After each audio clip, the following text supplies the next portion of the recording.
Hello and welcome to the opening ceremony of the Games for All Game Design Challenge. My name is Lindsay Buckle, and I'm the manager of strategy here at Legends of Learning. And we are so excited that you're joining us for this challenge. Joining me here today is Dr. Jakin Vella, Interim Executive Director at the IGDA. Welcome, Jakin. Thank you so much, Lindsay. Hi, everyone. Nice to have you all here. We're so excited to have you here. And I just wanted to quickly say a huge shout out to Legends of Learning for partnering with the IGDA for this really important initiative. Awesome. Thank you, Jakin. As we all know, since we're here today, that whether in school or at home, kids engage in gameplay every single day. They create games on their own, as well as with their friends and classmates. And this challenge empowers K-12 students to really focus on that creative energy and build their own video games through a collaborative, creative, and critical thinking journey.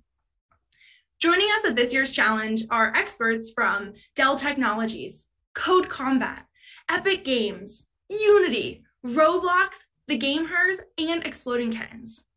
They are absolutely thrilled to be able to share their wealth of knowledge with students all over the world. They'll be discussing everything from game development to prototyping to playtesting your game. And if you're a winner, you'll receive a premium swag bag with items from each of these incredible companies. As a platinum sponsor of the Games for All Game Design Challenge, Dell Technologies has challenged you to design a game that cultivates inclusion among players in a collaborative way. Dell, along with Legends of Learning and the IGDA, firmly believes in equity within our communities, and that technology, including video games, is a great way to bridge the gaps between different people. Today, the Dell team is excited to dive into the countless ways you can cultivate inclusion through games. For our opening ceremony, we have with us today an incredible representative from our platinum sponsor, Dell.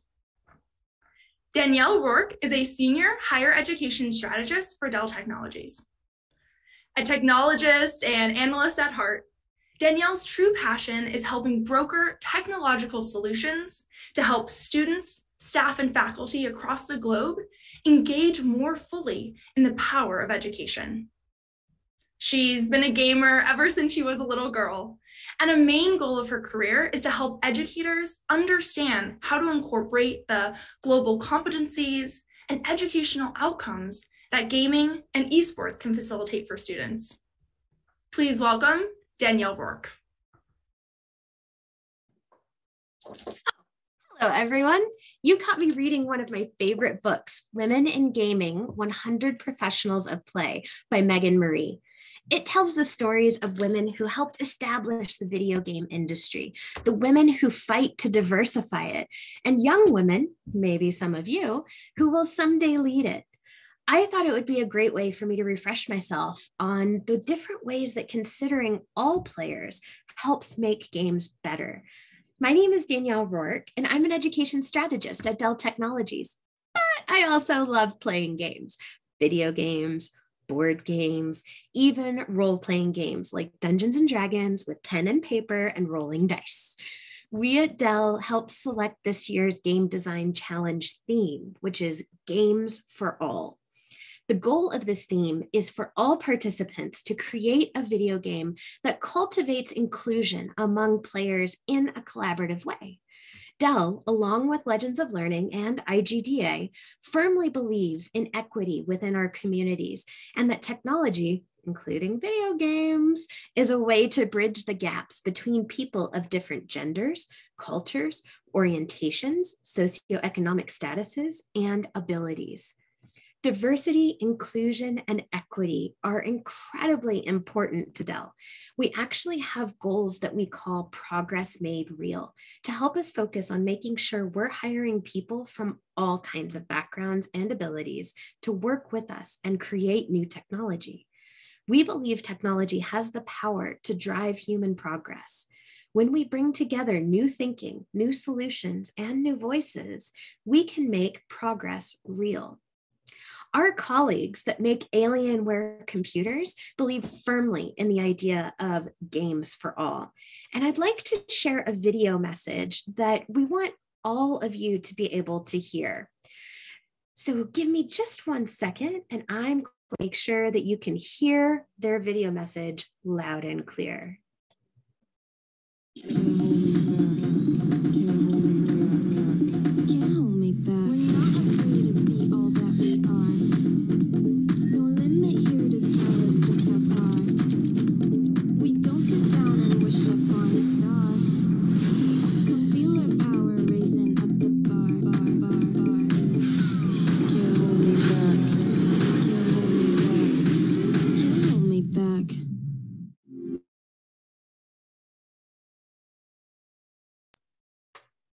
The world of gaming is infinite, a place where you can go anywhere, be anyone, and do anything.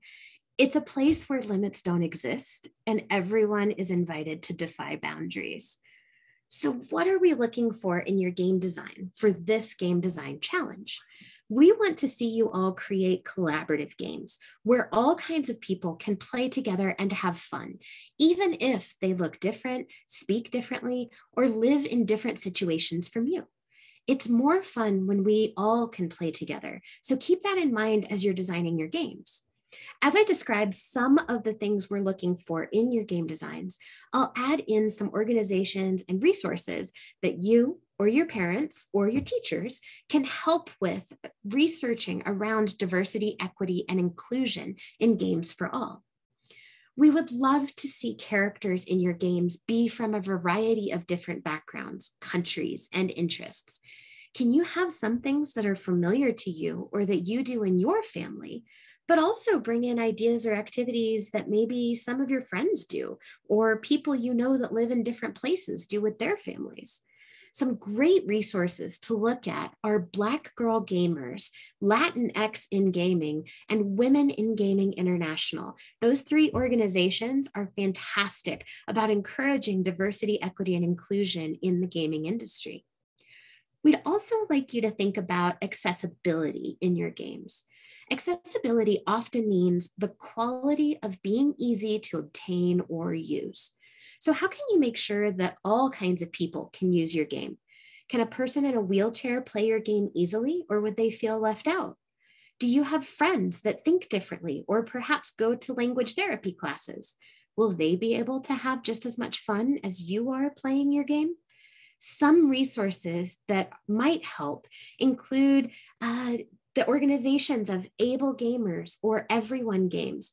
And a product you might want to look up is the Xbox Adaptive Controllers. Maybe even go out to YouTube, look up their Super Bowl commercial. It's fantastic. Let's make the games that are fun for everyone. And of course, the more people that can play the games, the more fun we'll all have. Thank you so much for the time, energy, and effort that you're putting into designing these games.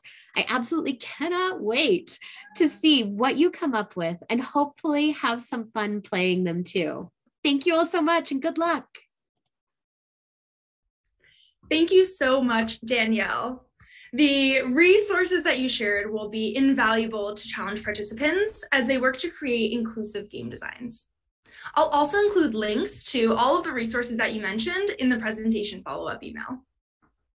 Next, I'd like to introduce another one of our incredible sponsors joining us today, CodeCombat. Chris Kamer is the Business Development Manager at CodeCombat, where he works on large-scale partnerships with school districts, municipalities, philanthropists, businesses, celebrities, and other partners seeking to scale computer science education in the United States and around the world. Chris grew up in Seattle, Washington, and has been working in social entrepreneurship and education for over a decade. And he's loved playing a lot of video games since he was a teenager. After his presentation, we will open the floor for questions, so you can feel free to start throwing them in the chat. Please welcome Chris Kamer. Hello, 2022 Spring Game Design Challenge teachers and students.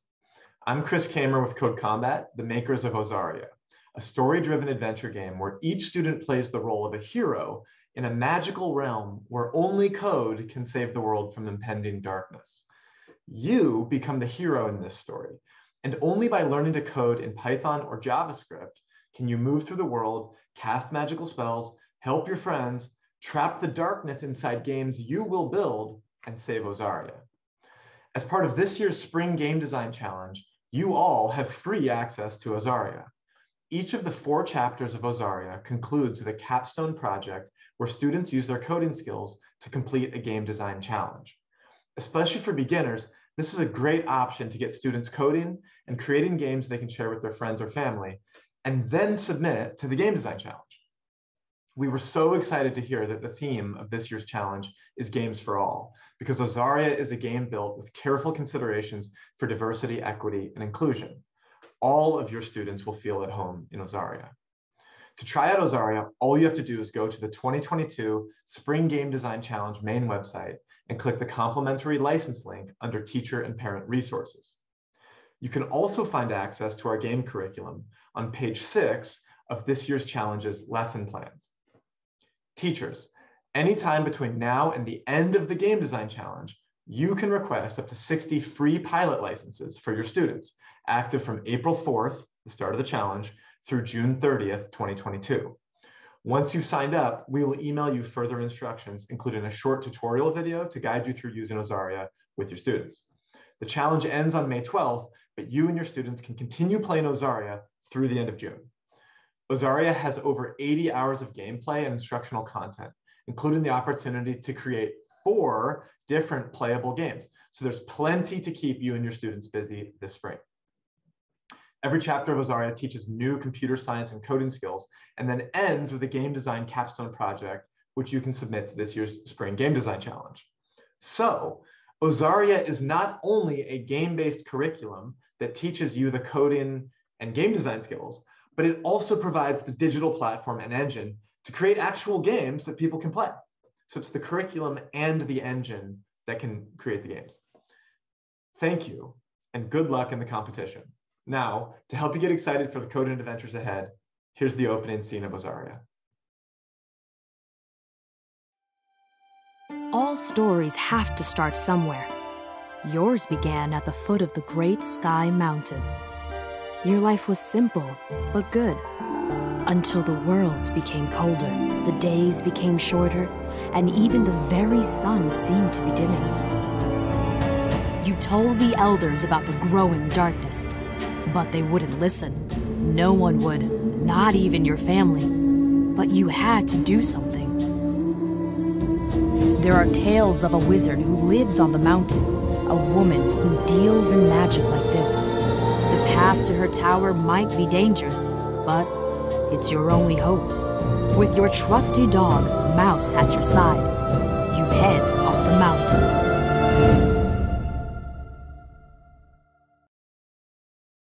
Thank you, Chris. I have already heard from so many students and teachers who are loving their free trial of Ozaria. And in addition to free Ozaria licenses, to assist teachers with integrating this experience into their classroom, lesson plans with templates and handouts for each portion of the challenge are provided on the website. As well, there will also be weekly presentations from game development professionals that correspond to the week's lesson. So later this week, you can join us and Unity Technologies for game concept and planning to kick off your game design project. Now, I'd like to welcome back Danielle Rourke to answer any of your questions about Dell or the challenge theme. While you type your questions in the chat, I'll ask a few that came in already. Danielle, the first one's pretty broad, but a student is wondering, why is the theme of this year's challenge Games for All? That's a great question. I'm so glad that someone asked it.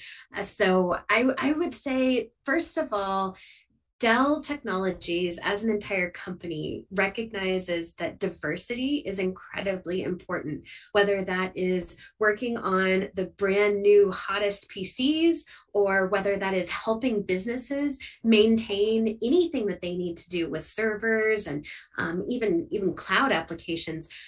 all of that requires diversity of thought, diversity of background. And we recognize at Dell that we're better when we have a variety of different types of backgrounds. So we actually have things called our Progress Made Real goals.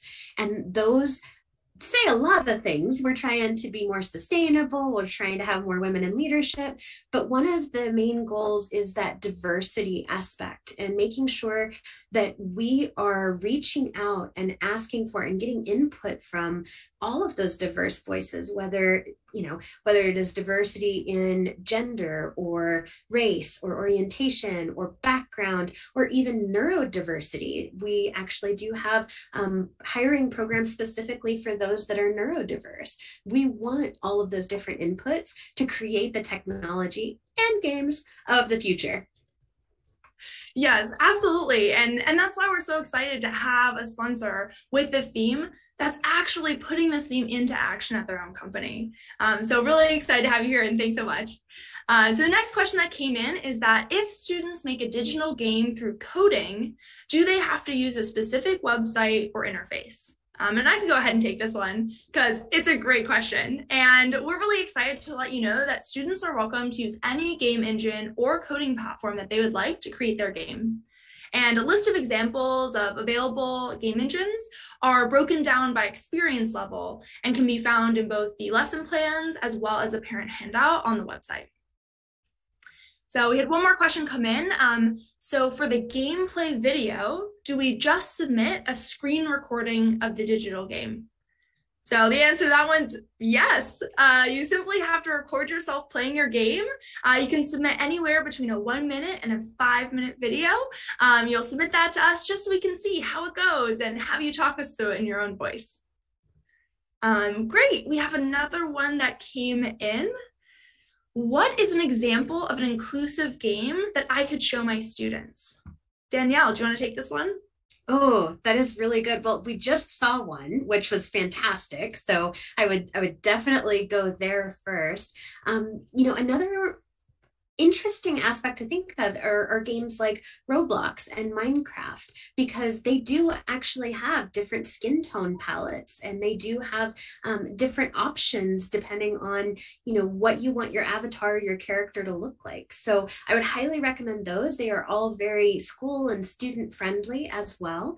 And anything that you can think of that really amplifies that diversity message and makes it so that everybody can be doing something together. I love all of the game producers that are working towards really bringing in more diverse characters into their storylines, as well as different storylines. There's the traditional, we have a hero, the hero gets a challenge, they rise to it, and things turn out well. But there are lots of other storylines that could happen based on the experiences you have in your life too. So we'd love to see that as well. Yes, absolutely. That's such a good point, Danielle. It's both diversity of what the characters look like, but like you said, of their backgrounds, of their cultures, of their stories. And there's lots of games out there. Like you said, Ozaria, the one we just saw, is a great option. They have a diverse set of characters with diverse backgrounds, like you were saying, which is another key part of that inclusive game design. Exactly. Awesome. Well, thank you all for your thoughtful questions. If any other questions arise, please do not hesitate to email them to events@legendsoflearning.com, and I will get back to you right away. This is the end of our opening ceremonies, so I know all of us here at Legends, IGDA, and Dell just want to say, go have fun, make a game that you're proud of, that you're excited about, and good luck in the challenge. We absolutely cannot wait to see all of your submissions on May 1st. Thanks.